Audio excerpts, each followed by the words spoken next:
Articles of impeachment against Trump. Here's everything we know. Democratic Representative Brad Sherman of California introduced articles of impeachment against President Donald Trump Wednesday afternoon. Sherman's move marks the first time in Trump's presidency that a lawmaker has brought forth articles of impeachment against the president. To impeach a president, the House must reach a majority consensus, which is unlikely given that Republicans have a majority. The congressman lists Trump's alleged pressuring of former FBI Director James Comey to drop the investigation into former White House National Security Advisor Michael Flynn's ties to Russia as his reason for bringing forth the articles. In all of this, Donald John Trump has acted in a manner contrary to his trust as president and subversive of constitutional government, to the great prejudice of the cause of law and justice and to the manifest injury of the people of the United States, Sherman.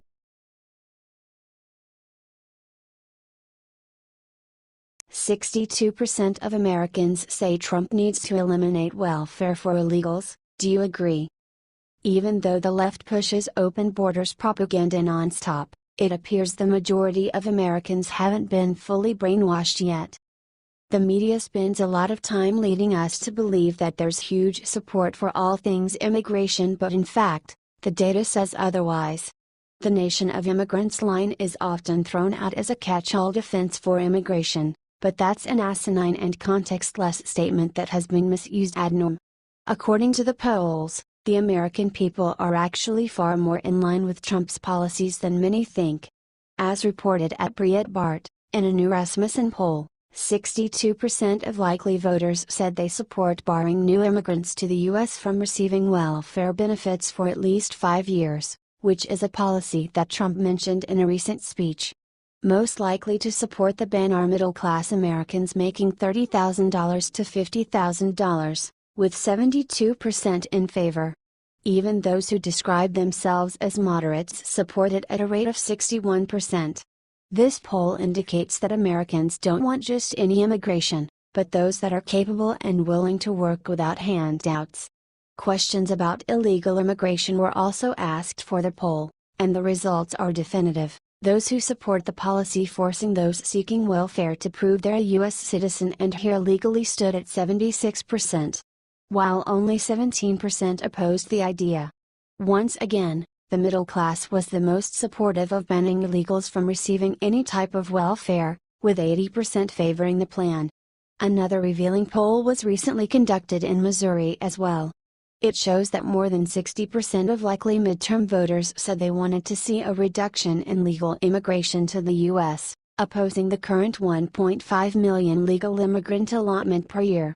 So there you have it. Overwhelming proof that the vast majority of Americans are in favor of Trump's supposedly hateful and bigoted immigration policies. But the left will never let the public know that such broad support exists, as they'll keep pretending that Trump's policies are radical and not who we are as a nation. They feed us the same tired lines, especially the nation of immigrants one. As if that's some kind of excuse to never consider changing policies in the first place. Just because something was done a particular way in the past, it doesn't mean it has to be that way forever. Our immigration system has long been broken. No illegals should be allowed to stay, and the legal limit should be significantly lowered. Especially considering the economic hardships facing real Americans already. Throwing in more people to compete for the meager scraps that are out there won't solve anything. We need drastic reform, and we need it now. And the man to accomplish this is Trump.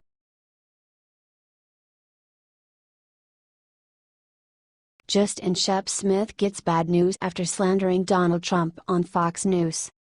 Shep Smith is known for being arguably the most anti-Donald Trump host left at Fox News. However, many Fox News fans are calling for him to be fired this week, as they feel he took things too far with his latest attack on Donald Trump Jr. Conservative 101 reported that Donald Jr. found himself in hot water this week after it was reported that he had met with a Russian lawyer during the election in the hopes of getting dirt on Hillary Clinton. He responded to this controversy by releasing his email thread with the lawyer in an attempt to head off the inevitable attack from liberal New York Times. Though many took this move to mean that Donald Jr. had nothing to hide, Smith tried to present it differently on his Fox News program. While talking to Associated Press reporter Julie Bykowicz's about Donald Jr.'s emails, Smith said, his transparency came minutes before he had been made aware that the New York Times would be publishing the same emails this released. Is that correct? Bykowicz responded to say that this was indeed true. So transparency is something that normally happens prior to learning that somebody else is about to document dump you. Normally that word wouldn't be used in this circumstance, Smith said. Each change in explanation happened after the New York Times brought out more of this information. Their story changes happen every time the Times brings out more relevant information. Twitter users weren't having any of Smith's nonsense. Share this story if you think Fox News should fire Shep.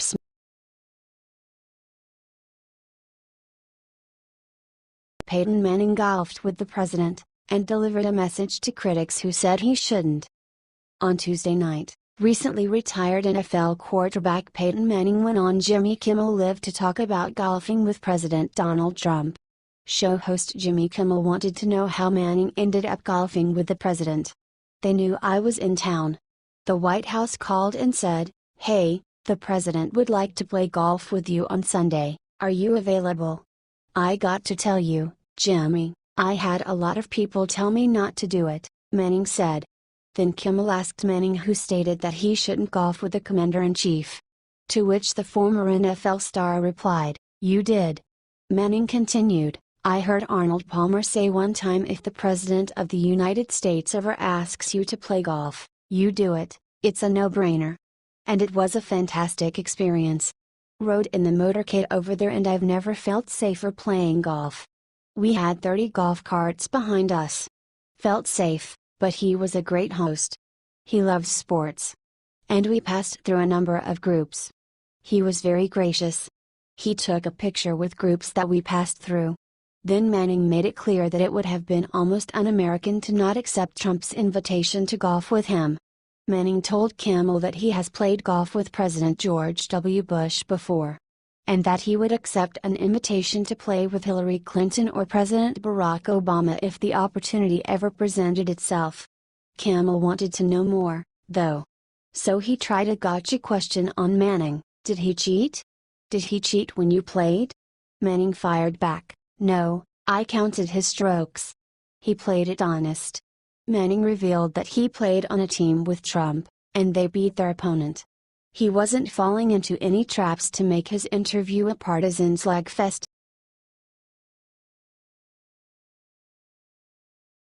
Deep trouble, British spy points at McCain in Russia-Trump fake dossier case.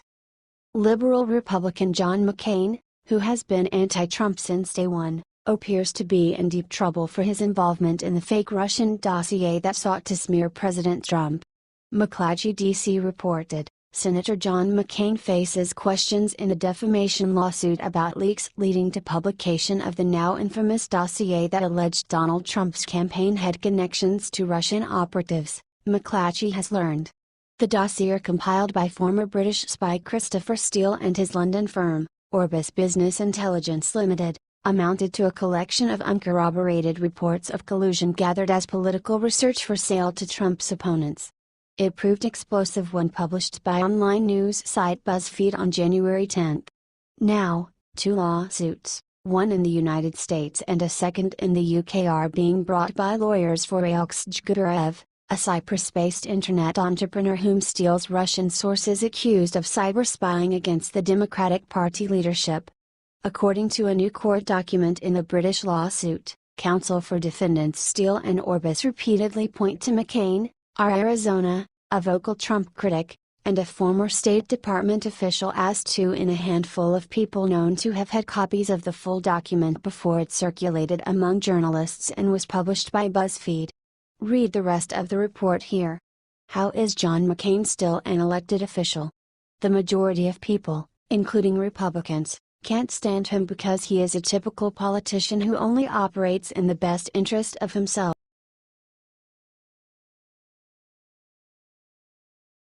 Breaking: a Hollywood star is moving to Canada because of President Trump.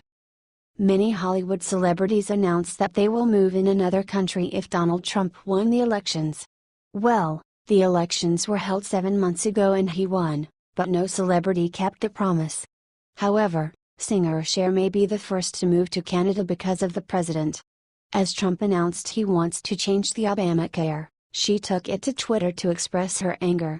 Via Clear Politics, Cher took to Twitter to blast ACA, saying its passage threatens to cut funding to treat her asthma.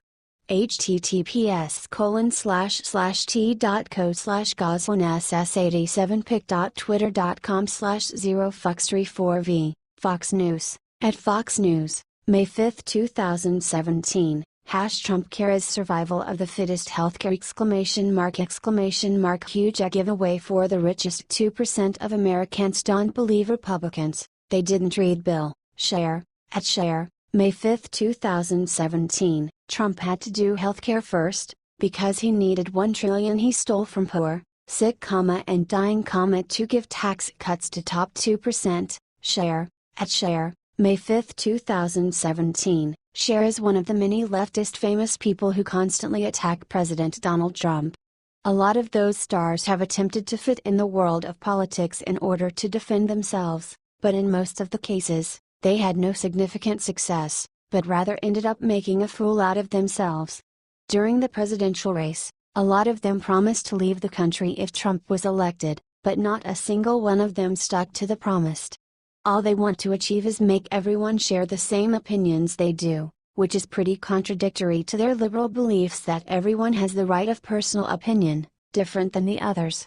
On the other hand, the conservative ideology is still widely present across the USA, which makes things even more difficult for them. Apparently, it would have been way better if they all simply moved to Canada. Now, they forgot what their real job is, and they take every chance to bash our president. Americans are beginning to feel nervous about and dislike it. Well, Cher, you could buy a one-way ticket and never come back in the United States. Trump makes the decisions whether you like it or not. After all, he's our president.